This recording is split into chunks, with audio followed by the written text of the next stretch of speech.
Congrats. Congrats, Coach. Thank you. Yeah, of course. We're joined right now by UConn head coach Dan Hurley and student athletes Jordan Hawkins, Adama Sanogo, and Tristan Newton. Coach, we'll ask for an opening statement. Then we're going to take questions first for the student athletes from UConn. Coach. Yeah, I mean, we were just all over our identity today. Plus 9 on the glass. Obviously, the turnovers at times got a little bit sloppy, but we were, sitting on that 20-plus assist number. We're, hurting them on the inside, hurting them, from the perimeter. Obviously, the defense was the key, though. Being able to, the effort that these guys gave defensively was unbelievable. What Adama did in his matchup, with one of the most physical interior guys we faced. What Tristan was able to do in terms of his floor game and his first half in particular. And then this guy next to me, who's felt like death the last 2 days, to be able to give us what he gave us is these performances are why we're moving on. Both locker rooms are now open, just so everyone knows, and we're going to take questions for the UConn student athletes. If you have a question for Jordan, Adama, or Tristan, please raise your hand. Let's start in the back on the left. Kevin. Yeah, Kevin Sweetie, Sports Illustrated. This is for Adama. The 2 threes in the first half and then the pump fake drive layup in the second. Yeah. What did those plays say about how different your game is today than it was a year ago? Yeah, like you said, this is something that I work on all summer, especially shooting. I know a lot of guys, they don't respect my shot. So soon I saw him dropping, and I wait a second to see if he gonna close out, and he didn't close out. I was like, all right, this is my shot, and I took my time and I shoot it. For sure, some team that gonna watch this game, they're gonna be they gonna start respecting my shot. So I think they're gonna make the game easy for me for sure. Yeah. Up front on the left side, Dom. Dom Amori, Hartford Current. Adama, when you came out of the game for the last time, do you remember what did you say to Coach or what he said to you? It looked like you guys had a little exchange there. he he asked me what I'm doing. I didn't even, I forgot to give him a hug. You know what I mean? Because a lot of people he say, yo, you should celebrate this right now, because a lot of team want to be here right now. So us being able to play Monday night. You said, yo, you give me a hug for that. Yeah. Continuing with questions for the student athletes from UConn. Let's get a microphone to Zach in the center of the room. Go ahead, Zach. Zach Braziller, New York Post. Jordan, you guys are beating teams by an average of 20.6 points per game. What do you think has happened for you guys in this tournament where it seems like you've gone up another level? All starts with the defense. On the defensive end, we've been very, very elite, taking away matchups, rebounding the ball, getting out in transition, playing to our strengths. So I think that's the biggest difference we've been doing from other teams. We're looking for the next question for Jordan, Adama, or Tristan. If you have one, please raise your hand. All the way in the back to the left of the aisle, there's Aaron.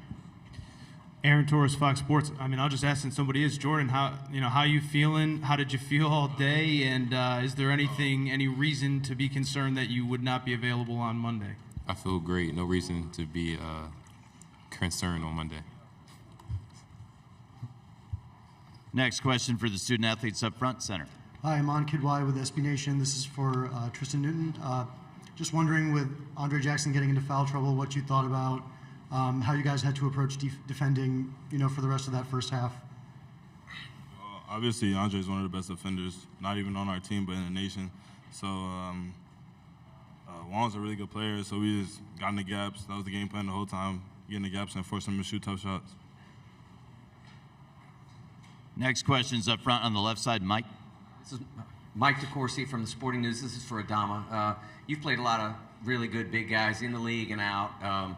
What problems did Omer pose for you, and how were you able to be as successful as you were? Coming to a game, definitely I know it was a good defense, big it was a good defender and as a big man, and I know it was a little bit undersized, and I used that against him a little bit by attacking him in, most of my point was attacking him in a couple of times because I know it was undersized, so I used I used his undersized against him. Yeah. Continuing with questions for UConn student athletes on the left. Tristan over here, Austin Tark, East Village Times. What was it like coming onto the court right away, just with the drama from the game before ending between SDSU and FAU? I don't think that game affected us at all, honestly, because we was in our own bubble, focusing on what we got to do for our game. So that game didn't affect us at all. We was just focused on executing the game plan and coming out with a dub so we could play whoever won on Monday. All the way in the back of the room, just to the right of the aisle, please raise your hand. Adama, right here. Sure. What's it like being one win away from a national championship? Definitely mean a lot, because like I said, like there's a lot of teams that wanna like play Monday, so it means a lot to us. It means like everything we work for during the season, like it pay off right now. We just gotta keep going and stay liking and be ready to go Monday night. Yeah. We have time for one more question for the UConn student athletes. If you have one, raise your hand. With no more questions, we'd like to thank and congratulate Jordan, Adama, and Tristan. They're going to head back to the locker room. Locker room should be open until about 11 p.m. even, and the Miami locker room should be open for student-athlete questions until about then as well. Questions for Coach Hurley. Let's start on the left side, just to the right of the aisle. We have two there. Let's go to Dana first. Dan O'Neill with The Athletic. Dan, you talked a little bit yesterday about trust and trusting this team. It got down to 8 and it felt a little hairy. You did not call a timeout. It got down to 10 again. You didn't call a timeout.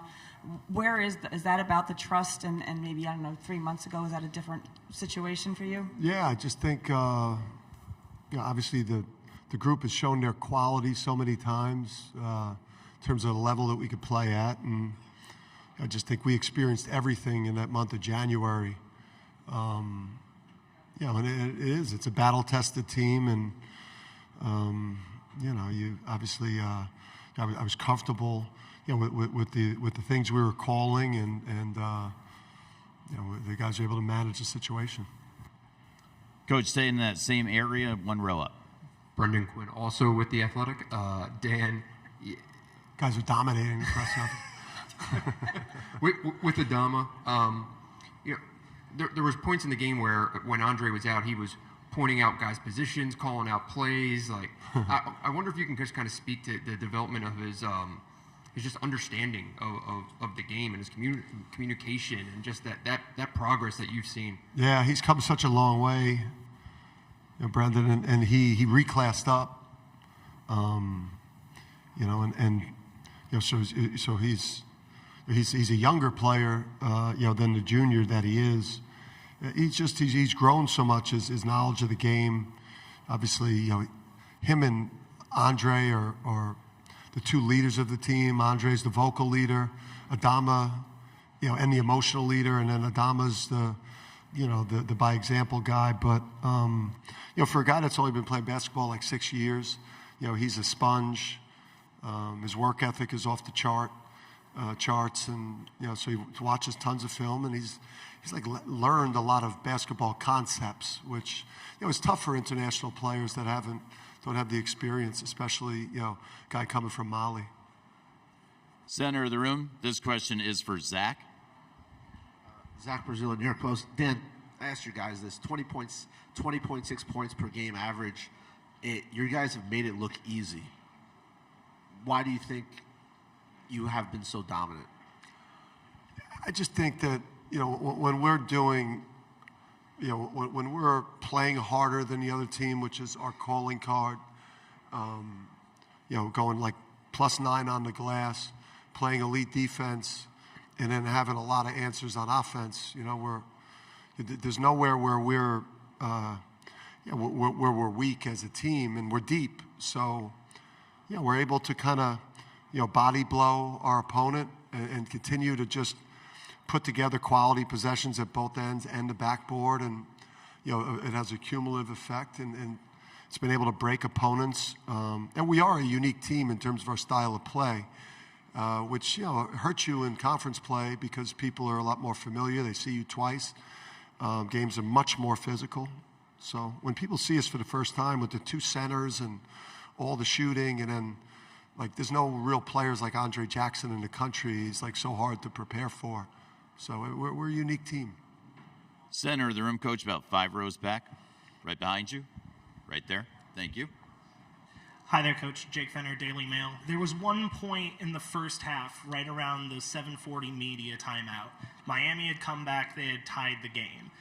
Coming out of that timeout, your team looked a lot more coherent on offense. They looked more dominant on defense. Was there anything that you said to them at that timeout that kind of tied it all together?